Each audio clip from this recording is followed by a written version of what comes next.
Olá, tudo bem com você? Espero, torço e vibro para que você esteja ótima, para que você esteja ótimo. Isolamento físico, sim. Isolamento afetivo, não. Nós vivemos numa sociedade que nós não podemos parar. É como se nós não tivéssemos direito nem mesmo de adoecer. E parece até piada.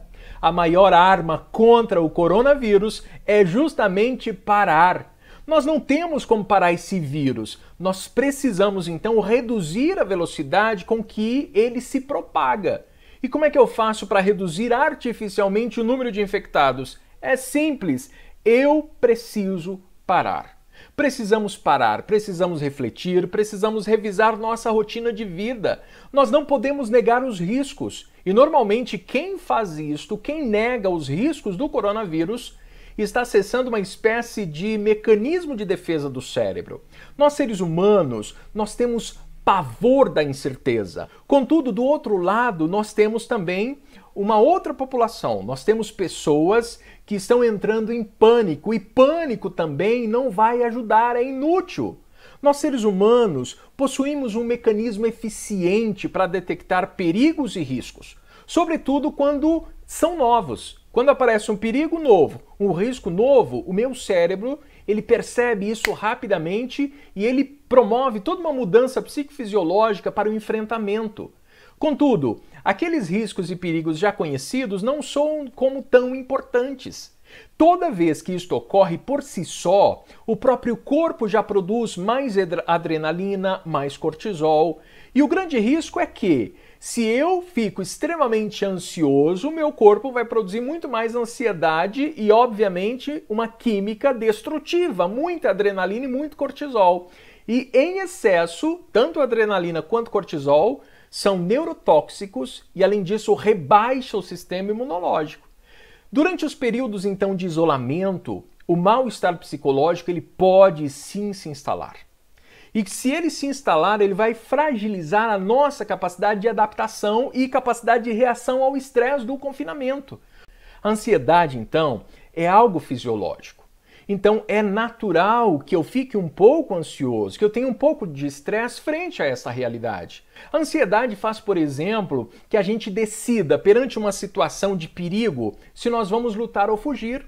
E é justamente isto que nos prepara biologicamente para o enfrentamento, para enfrentar desafios. Pela primeira vez na história, nós estamos acompanhando uma pandemia em tempo real. Eu tenho notado que existe uma avalanche de notícias falsas ou então, muitas vezes, este exagero de notícias, mesmo sendo notícias verdadeiras, está fazendo com que as pessoas, então, saiam do equilíbrio natural da ansiedade e essa ansiedade passa a ser patológica.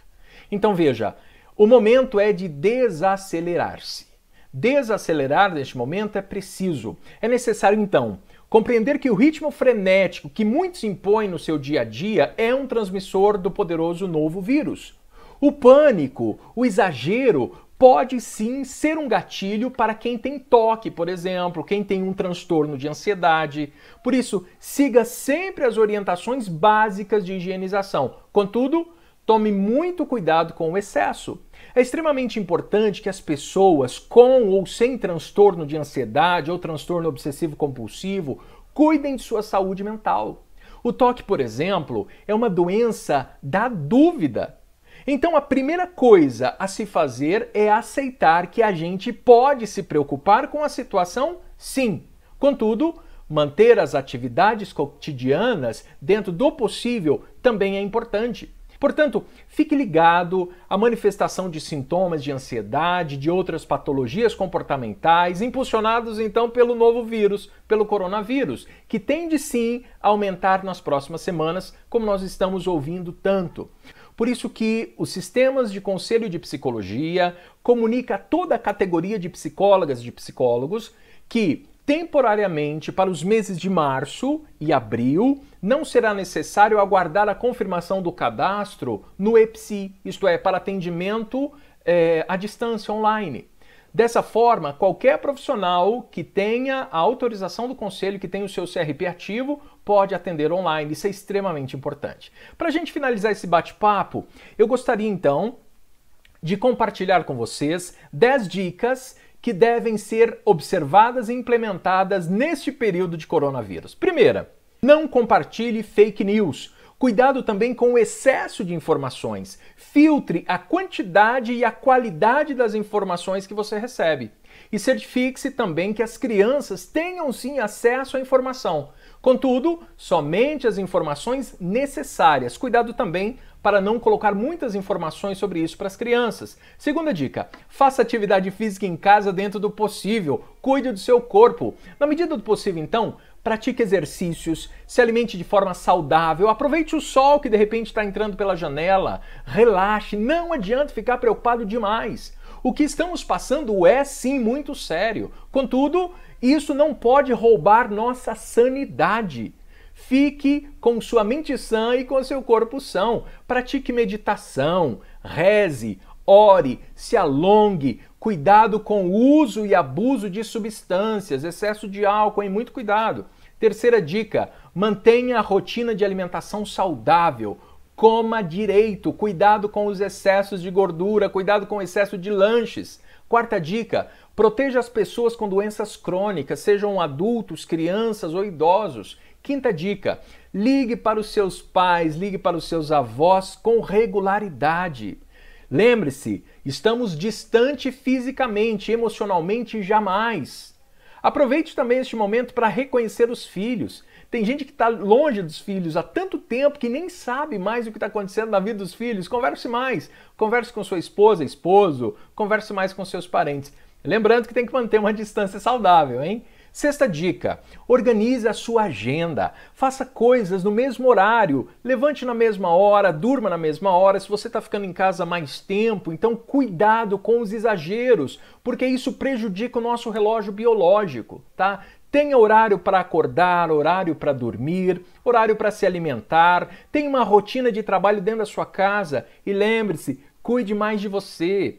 Higienize os celulares em todos os sentidos. Essa é a sétima dica, isto é, notícias falsas e também de sujeira. Higienize os celulares em todos os sentidos. Oitava dica, aproveite o seu tempo. Assista vídeos, faça cursos online, ouça uma boa música, de preferência com fone de ouvido, que talvez quem está do teu lado não goste, viu? Aquela série que talvez te indicaram e há tanto tempo você está marcando para assistir e ainda não assistiu, mas cuidado, não exagere com a tecnologia. Leia aquele livro esquecido, aproveite o tempo disponível para isto. Tem mais coisas, relembre aquelas brincadeiras antigas. Lembra do stop, forca, os jogos que de repente estão lá no armário, traga, brinca com a família. Pense em seus projetos pessoais também, risque, rabisque soluções. Pense no que você quer para o amanhã. Depois deste retiro forçado que nós estamos passando, você já vai ter algo muito mais organizado e rabiscado. Arrume o seu armário, tire de lá tudo que não te serve mais, desapegue-se. Você tem aquele tempo que você queria tanto tempo e agora você o tem. Nona dica, se estiver fazendo algum tratamento médico, continue. É normal se sentir nervoso, com medo, ansioso, mas se você está em tratamento médico, não pare a medicação. Procure o seu médico, se perceber uma piora dos sintomas, já deixa anotado aí o número dele, o WhatsApp dele, combina até antecipadamente. Doutor, caso eu precise te procurar, é neste número mesmo? Isso tem que ficar muito claro, tá bom? 10ª dica e última, preste atenção. Se você precisar de ajuda, peça ajuda. Se porventura perceber que precisa de ajuda, que está sobrecarregado, que está estressado, que está ansioso, que está depressivo, imagine que você está percebendo que você está pensando em se machucar, procure ajuda o quanto antes. Procure ajuda do seu psicólogo, WhatsApp, online, procure ajuda do seu médico, um amigo, um familiar. E mais, se você não tem nada disso, existe um número de telefone que você pode sim buscar ajuda lá. É gratuito e sigiloso e você pode desabafar, você pode contar tudo que você está passando e eles vão te escutar. Uma escuta preparada, uma escuta profissional. É o CVV, Centro de Valorização da Vida, número 188. É gratuito e sigiloso. Aproveite essas dicas, pense mais sobre você, cuidado com o alarmismo, contudo, cuidado também com aquelas pessoas que estão relativizando tudo isso que estamos passando. Beijo no seu coração e lembre-se sempre, Seja no mínimo muito feliz. Curta e compartilha. Até a próxima.